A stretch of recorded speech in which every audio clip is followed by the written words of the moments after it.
Hello साथियों, मैं परविंदर कुमार आप सभी का अपने चैनल में हार्दिक स्वागत करता हूं। तो दोस्तों, आज हम कुछ मोटिवेशंस की वीडियो लेकर आपके सामने प्रस्तुत हुआ हूं मैं। ठीक है, तो आज हम कुछ ज़्यादा डिस्कस नहीं कर, रुको एक मिनट, बस सही दिख रहा है। आज हम एक ऐसे विषय पर डिस्कस करेंगे जिसको जो इंडिया का सबसे टफेस्ट एग्ज़ाम है, यानी कि हमारा यूपीएससी। क्या है? यूपीएससी। आज हम इसके बारे में कुछ चर्चा करेंगे, इसके मोटिवेशंस के बारे में।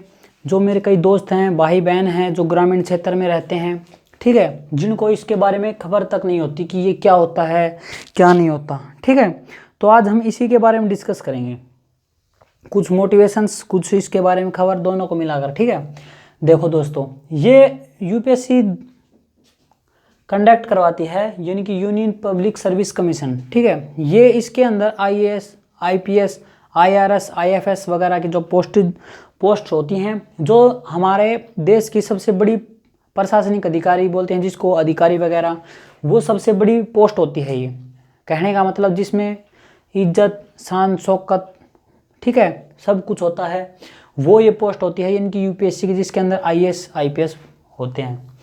तो दोस्तों, आज मैं उन स्टूडेंट्स को इसके बारे में बताना चाहता हूँ जो इसकी तैयारी करते हैं या तैयारी करने के बारे में सोच रहे हैं। ठीक है, कि इसको कैसे क्या किया जाए, कैसे इस पूरे, माना जाता है कि यह एग्ज़ाम बहुत ही टफ है, माना नहीं, सच भी यही है, क्योंकि इसका सिलेबस बहुत वास्ट है। सिलेबस भी देखा जाए, सिलेबस भी बहुत वास्ट है, लेकिन अगर हम सही ढंग से उसकी स्ट्रेटजी बनाकर उसको सही ढंग से रिप्रेजेंटेड करके उसको हम अच्छे से तैयारी करें तो कोई भी काम इम्पॉसिबल नहीं है। क्योंकि आपने देखा होगा, अगर ये इतना ही टफ एग्ज़ाम होता तो इसको कोई भी क्लियर नहीं कर पाता। ठीक है दोस्तों, अगर इतना ही टफ एग्ज़ाम होता तो इसको कोई भी क्लियर नहीं कर पाता।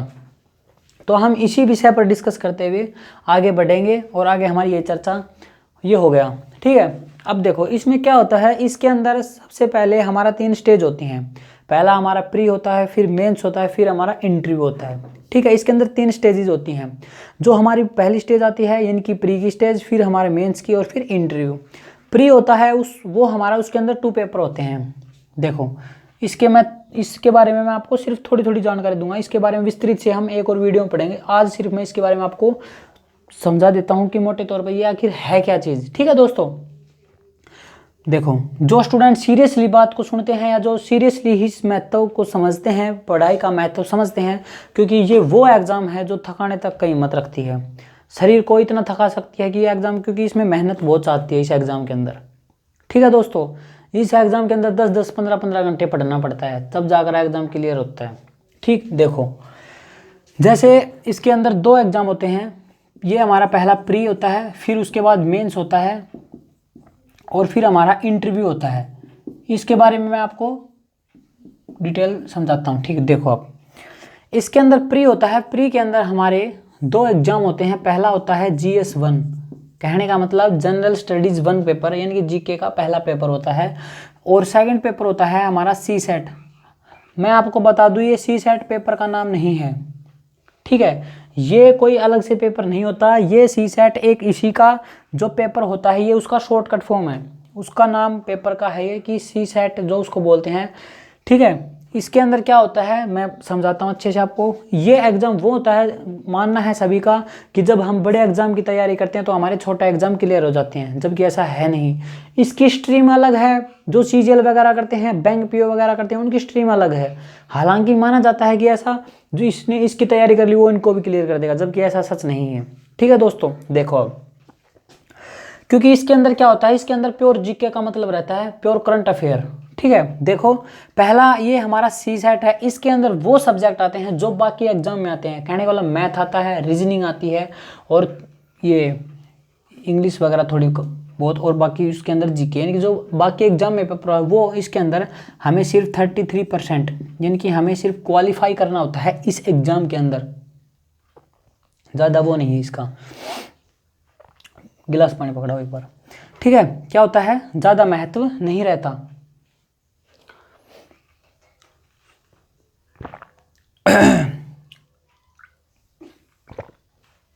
Thank you. आगे आता है हमारा GS1। इसमें क्या होता है दोस्तों, इसमें हमारा हिस्ट्री आ गया, इकोनॉमी आ गया, पॉलिटी आ गया, ज्योग्राफी आ गया, जो भी साइंस वगैरह सब्जेक्ट होते हैं वे सभी इसके अंदर आते हैं।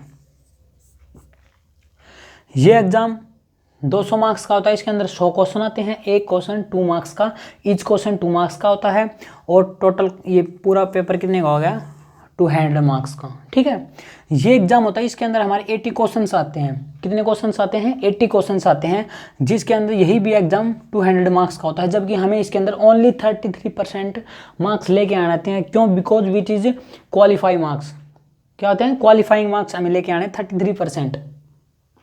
ठीक है साथियों, अब देखो, जो भी भाई बहन, जो भी साथी वीडियो को देखता है, आप अच्छे से देखो वीडियो को, अच्छे से समझो चीज़ों को। जहां आपको डाउट लगे आप मुझे कमेंट करके पूछ सकते हैं।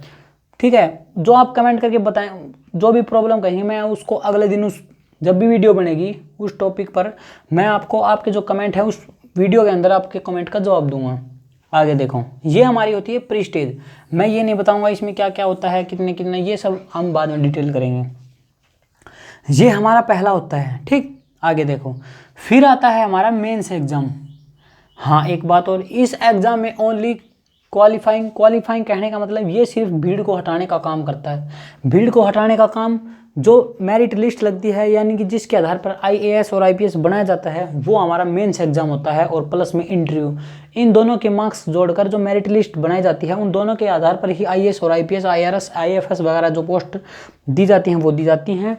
बट ये हमारा जो प्री एग्जाम होता है, इसमें ये ऐसा नहीं है, ये सिर्फ भीड़ को हटाने का काम करता है।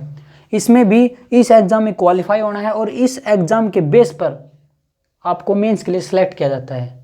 ठीक है दोस्तों, आगे देखो, फिर आता है हमारा मेंस एग्जाम। इसके अंदर 9 पेपर होते हैं। कितने पेपर होते हैं, 9 पेपर, बट इसके अंदर ओनली 7 पेपर के ही मार्क्स ऐड होते हैं, जिनके आधार पर मेरिट बनती है। देखो, पहला आता है हमारा इसके अंदर ऐसे का पेपर। पहला आता है हमारा इसके अंदर ऐसे का पेपर।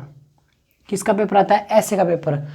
तो दोस्तों, जब से UPSC के अंदर बदलाव हुआ है, यानी कि 2013 से नया पैटर्न चेंज हुआ है, पहले अलग था, अब बाद में अलग हुआ है। तब क्या होता था कि ये ऐसे है, पूछा नहीं जाता था शायद, लेकिन अब पूछा जाता है। इसमें क्या है कि जो ऐसे होता है, ये हमारी जो माइंड की सोच होती है कि हम किस प्रकार के विचार हमारे दिमाग में हैं, उस विचार की अंडरस्टैंडिंग को डेवलप करने के लिए, उस विचार को समझने के लिए इसमें ऐसे का टेस्ट लिया जाता है, और इसमें ऐसे का टेस्ट होता है इसी प्रकार। इसके बाद होता है हमारा इंग्लिश कंपलसरी।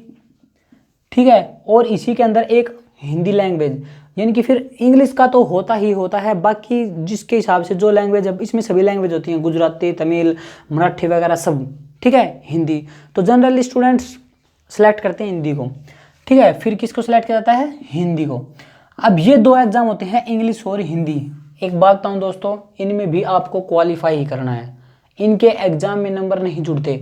तो कुल मिलाकर देखा जाए, कुल नहीं कंप्लीट ही देखा जाए, तो इसमें पूरा रोल जीके का है। किसका है, पूरा रोल जीके का है। आगे देखो, फिर आता है थर्ड 1 स्टेज। इसके अंदर क्या होता है, इसके अंदर जीके के 4 पेपर होते हैं। पहला, जिसको हम GS 1 नाम बोलते हैं, सेकंड GS 2 नाम बोलते हैं, थर्ड GS 3 बोलते हैं, और फोर्थ GS 4 बोलते हैं। और आगे आता है हमारा ऑप्शनल पेपर। पहले ये 2 ऑप्शनल पेपर होते थे 2013 से पहले, लेकिन जब पैटर्न चेंज हुआ तब से एक ऑप्शनल पेपर होता है। एक ऑप्शनल पेपर यानी कि एक सब्जेक्ट का ऑप्शनल पेपर होता है। ये ऑप्शनल पेपर का मतलब इसके अंदर 2 एग्जाम होते हैं। ये ऑप्शनल पेपर, इसके अंदर 2 एग्जाम होते हैं, पेपर 1 और पेपर 2। ये पेपर 1 और पेपर 2, ये होता है पेपर 1 और पेपर 2।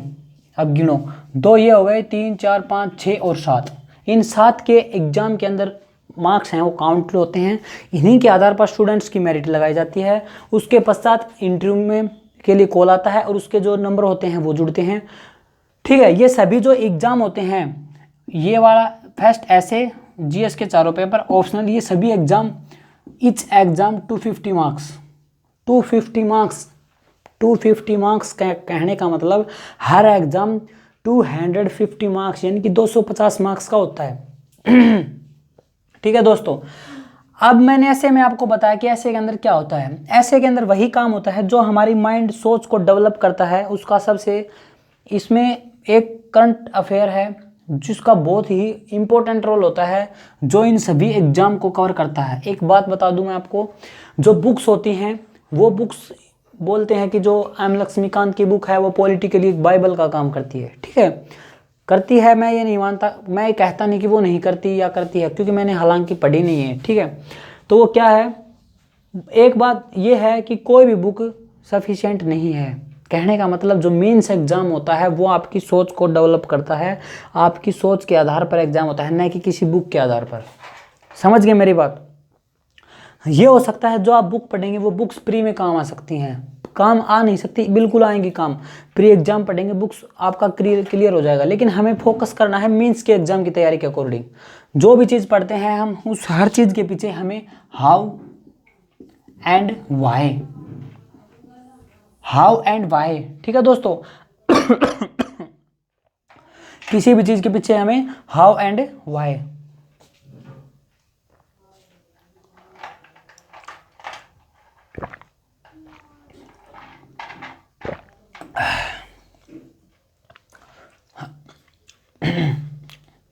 आगे देखो, how and why. How and why का मतलब होता है दोस्तों कैसे और क्यों। जैसे मैं बोल दूं कि इस सब्जेक्ट इस जो एग्जाम है इसके अंदर हिस्ट्री पढ़नी पड़ती है, तो आपका प्रथम क्वेश्चन यही होना चाहिए कि हमें हिस्ट्री क्यों पढ़नी चाहिए।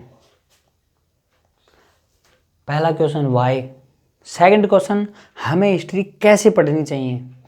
हमें हिस्ट्री क्यों पढ़नी चाहिए, हमें हिस्ट्री कैसे पढ़नी चाहिए। जब आप इन सब के रीजन जान जाओगे, ठीक है, जब आप इन सब के रीजन जान जाओगे, then you deserve mains exam.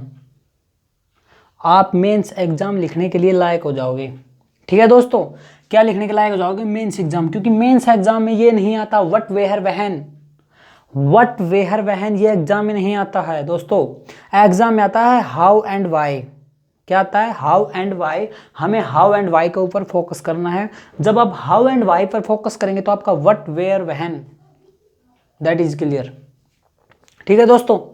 आगे देखो, ये आता है हमारा, फिर आता है ये हमारा, ऐसे मैंने आपके सामने डिस्कस कर दिया। जीएस के 4 पेपर होते हैं, इनमें मैं बारे बारे बता देता हूँ डिटेल से, आप नेक्स्ट वीडियो में बारे बारे हम चर्चा करेंगे।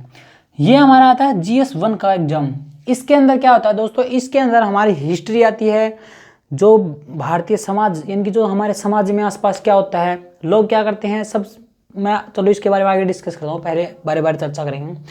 पहले इसके टॉपिक के बारे में, इसमें पहला हमारा हिस्ट्री आता है, फिर समाज आता है, फिर हमारा एक इसके अंदर कला का पार्ट होता है, जो पीछे प्राचीन भारत में क्या क्या कलाएं थी, ठीक है। और फिर इसके अंदर एक ज्योग्राफी का पार्ट होता है। एक बात सच बताऊं दोस्तों आपको, ज्योग्राफी 6 to 12 एक ऐसा पेपर है, यानी कि ऐसा ही सब्जेक्ट है ज्योग्राफी जिसमें सफिशिएंट बुक हैं 6 to 12 ज्योग्राफी के लिए, ठीक है दोस्तों। बट आपको आप प्रीवियस ईयर के क्वेश्चंस देखेंगे, जो ज्योग्राफी का एग्जाम है वो हमारा प्री एग्जाम निकाल सकता है, लेकिन मेंस में क्वेश्चन नहीं आते वहाँ से, क्योंकि mains exam totally depend on current affair. Mains exam totally depend on current affair, ठीक है। आगे आता है हमारा GS 2 पेपर, जिसके अंदर पॉलिटी आती है, पॉलिटी आती है, इंटरनेशनल रिलेशन आते हैं। इंटरनेशनल रिलेशन का मतलब साथियों अंतर्राष्ट्रीय संबंध, कि जैसे हमारे भारत और चीन के साथ कैसे संबंध है, ठीक है, भारत नेपाल के साथ, समझ गए मेरी बात, दूसरे देशों के साथ संबंध। और उसके अंदर क्या आता है, फिर पॉलिटी हो गई, इंटरनेशनल रिलेशन हो गए, सामाजिक न्याय आते हैं, सोशल जस्टिस वगैरह, ठीक। आगे आता है दोस्तों, और उसमें गवर्नेंस का पार्ट आता है, शासन वगैरह की, गवर्नमेंट वगैरह किस तरह चलते हैं, ठीक है। और इसमें गवर्नमेंट वगैरह कैसे चलते हैं, इसमें एक दोस्तों एक गवर्नमेंट के लिए ही एक होता है second ARC report, second ARC report. It is very very important for this paper, it is very very important for this paper, second ARC की रिपोर्ट। इसमें 15 रिपोर्ट होती हैं दोस्तों। कितनी रिपोर्ट होती हैं, 15 रिपोर्ट होती हैं इस एग्जाम के अंदर। कितनी रिपोर्ट होती हैं, 15 रिपोर्ट। आगे देखो, बट हमें हमारे सिलेबस के अनुसार ही रीड करना है हमको। आगे आता है हमारा GS 3 का एग्जाम। GS 3 में क्या होता है दोस्तों, GS 3 में हमारा पहला इसी के अंदर आता है इकोनॉमिक्स, ठीक है। उसी के अंदर डिजास्टर मैनेजमेंट, डिजास्टर मैनेजमेंट, ठीक है। और ये क्या बोलते हैं इसको, डिजास्टर मैनेजमेंट वगैरह, साइंस टेक वगैरह उसका पार्ट आता है, ठीक है। और इंटरनल सिक्योरिटी, इंटरनल सिक्योरिटी का मतलब आंतरिक संबंध, ठीक है, ये सब होता है। फिर आता है हमारा GS paper 4, again it is mind का, ठीक है, ये हमारा इसके अंदर इथिक्स वगैरह आता है। ये दोस्तों एक ऐसा एग्जाम है जिसके अंदर हम डिस्कस करते हैं, डिस्कस नहीं, जबकि ये एग्जाम हमारे तीनों जीके से संबंधित होते हैं। ये इस एग्जाम में हमारा जीके का कोई रोल नहीं होता। ये वो एग्जाम है जिसके अंदर हम बिना किसी बुक के ही हेल्प की जाती है। कैसे हेल्प की जाती है, देखो मैं बताता हूँ। इस एग्जाम के अंदर इस पेपर के अंदर वो क्वेश्चन पूछे जाते हैं जैसे आप डेली लाइफ के अंदर यूज करते हैं। किसके अंदर यूज करते हैं, डेली लाइफ के अंदर। डेली लाइफ का मतलब जैसे कोई भी आप जा रहे हैं सड़क पर, दुर्घटना हो गई, तो मान लीजिए आप किसी जिले के जिला अधिकारी हैं, डीएम हैं वहाँ के, और वहाँ पर कुछ दुर्घटना हो गई, आप क्या करते हैं, आपको उसी टाइम ऑफिस पहुँचना है और उसी टाइम दुर्घटना हो जाती है, और जिसकी दुर्घटना होती है वो आपके रिश्तेदार हैं या कुछ संबंधी हैं, घर वाले हैं, कुछ भी है। तो आप ये बताओ उस कंडीशन में आप क्या करोगे, जबकि आपको पहुँचना भी वहाँ पर है, कहाँ, ऑफिस में, और कहाँ, वहाँ पर आपके रिश्तेदारों को भी। अगर आप ऑफिस में जाओगे तो फिर अगर ऑफिस में जाओगे तो आप अपना काम कर रहे हो, फिर वो जो समाज का काम है वो कैसे करो, जिस काम के लिए आपने एग्जाम को क्लियर किया है, जिस काम के लिए आप डीएम बने हो, समाज का भला करने के लिए, ठीक है दोस्तों। तो इसमें आपको ये यहाँ से दिमाग को खोलना पड़ता है, न कि किसी बुक। बच्चे पागल हो जाते हैं, स्टडी मटेरियल कहीं कहीं से मंगवा लेते हैं, कोई कहीं से मंगवा लेते हैं, इसका कोई यूज नहीं करता, फलाने कोचिंग सेंटर से मंगा लिए, फलाने कोचिंग सेंटर, सबको रट मारा।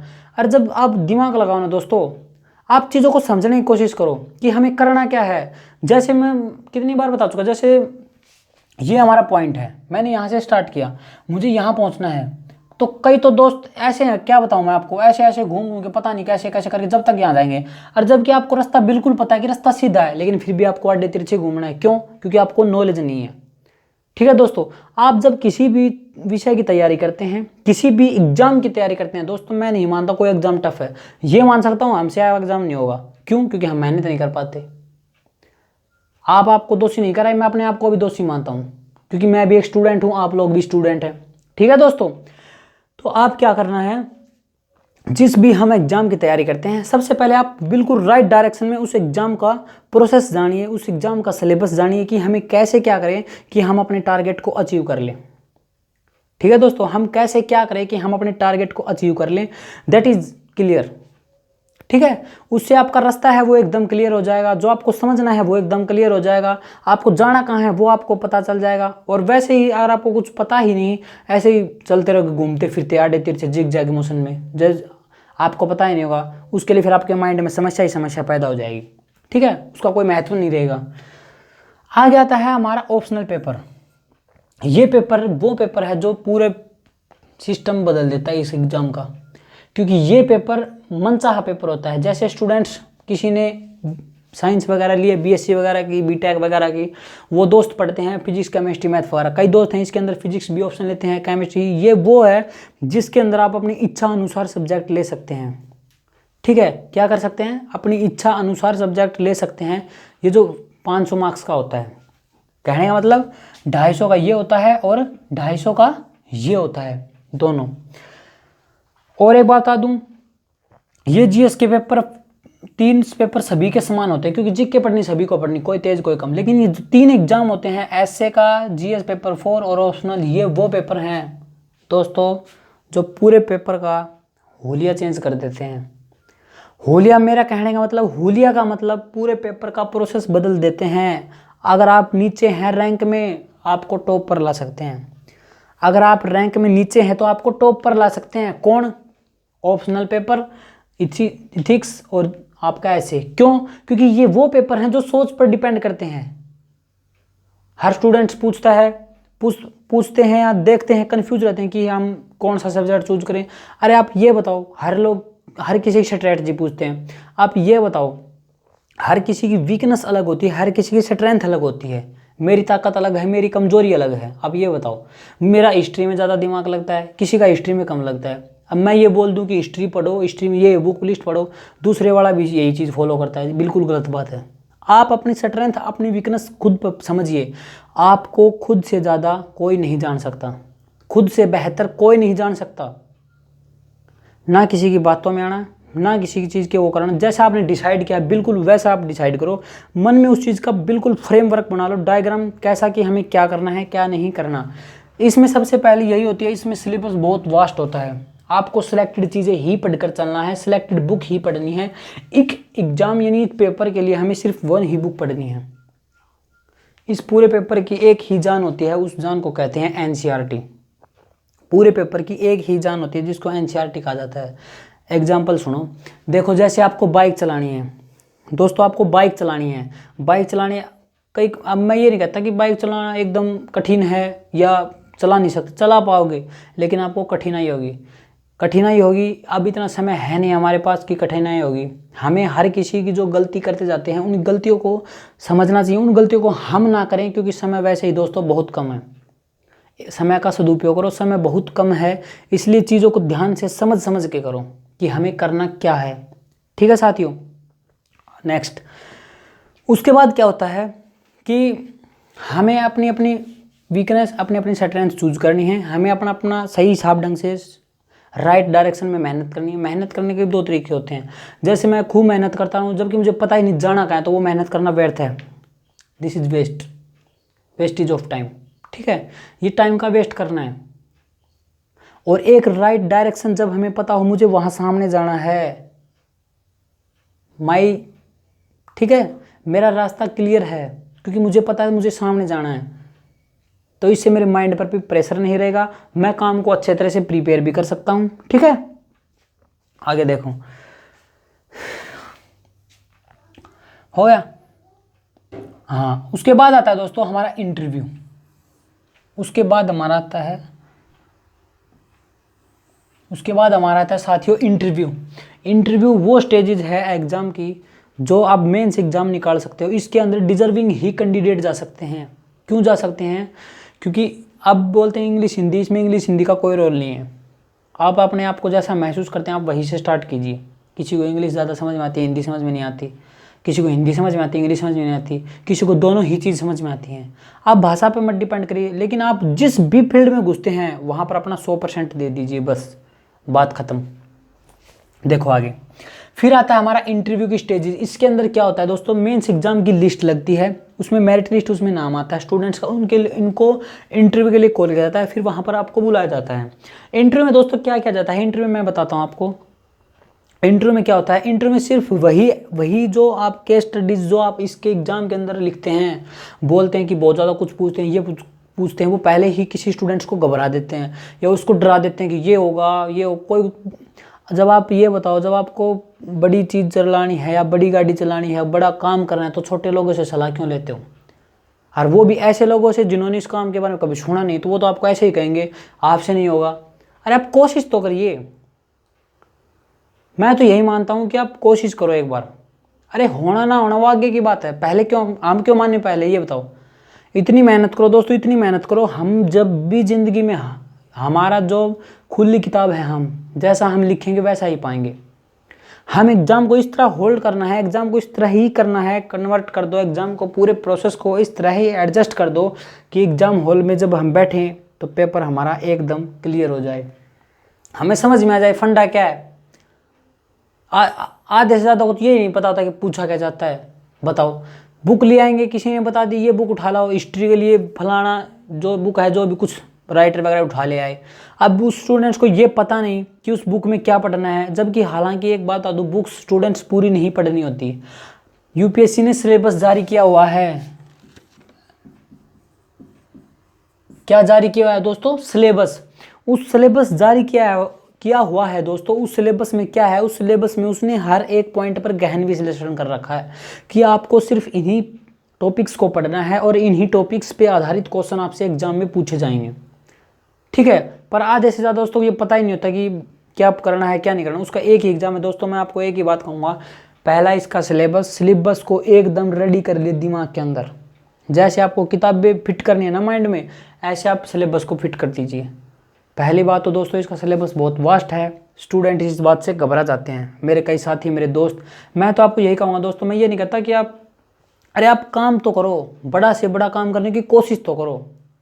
अरे होना नहीं होना वो आगे की बात है, आप कोशिश करो, आप इतनी मेहनत करो कि ज़िंदगी में आप जब भी आप यहाँ से जाओ, जब भी आप यहाँ से दुनिया छोड़ कर जाओ, तो आपके लोग ये ना कहें कि चला गया ठीक होया, दूसरा कि मैं करा नहीं था, गया तो ठीक रहा। कम से कम जाने वालों को भी ये लगे यार बंदा मेहनत बहुत करता था, कि बंदा मेहनत बहुत करता था। कहने का मतलब आपकी ज़िंदगी के लास्ट पृष्ठ पर, पेज पर ये ना लिखा हो कि मैंने हार मान ली, कि मैं हार गया ज़िंदगी तक। नहीं, मैं तो ये कहूँ दोस्तों, हारने से बढ़िया कि मेहनत करते करते मर जाओ, मेहनत करते करते मर जाओ, बट हारना नहीं है। ठीक, दैट इज़ क्लियर। मेरी बात आपको क्लियर हो गई होगी एकदम, ठीक है दोस्तों। अगर बात ज़्यादा हो गई तो मैं आज अपनी बात पर यहीं पर पूर्ण विराम देता हूं, ठीक है दोस्तों। आप वीडियो को ज़्यादा से ज़्यादा लाइक शेयर सब्सक्राइब करो, हर स्टूडेंट्स तक वीडियो पहुंचनी चाहिए, हर वो भाई बहन, हर वो साथी, हर वो मेरे दोस्त जो जिनको इसके बारे में नॉलेज भी नहीं है, पता भी नहीं होता कि क्या करना है क्या नहीं करना। हम इसके बारे में बाद में हर एक टॉपिक पर डिस्कस करेंगे, हर एक पेपर डिस्कस करेंगे। मैं आपको बिल्कुल इसमें जीरो से एकदम एडवांस तक की नॉलेज बता दूंगा। ये नहीं कह रहा मैं कि आपको ये समझा दूंगा कि ऐसे क्या होता है, ये जीएस वन में हिस्ट्री आती है तो मैं आपको ये नहीं कि मैं हिस्ट्री पढ़ा दूंगा आपको, ठीक है। मेरे कहने का मतलब मैं आपको इसके बारे में नॉलेज दे दूंगा सारी एकदम करेक्ट, बाकी आप अपने माइंड का यूज करना है कि आपको क्या करना है, ठीक है दोस्तों। तब तक के लिए जय हिंद, जय भारत। वीडियो को ज़्यादा से ज़्यादा लाइक शेयर सब्सक्राइब करते रहो।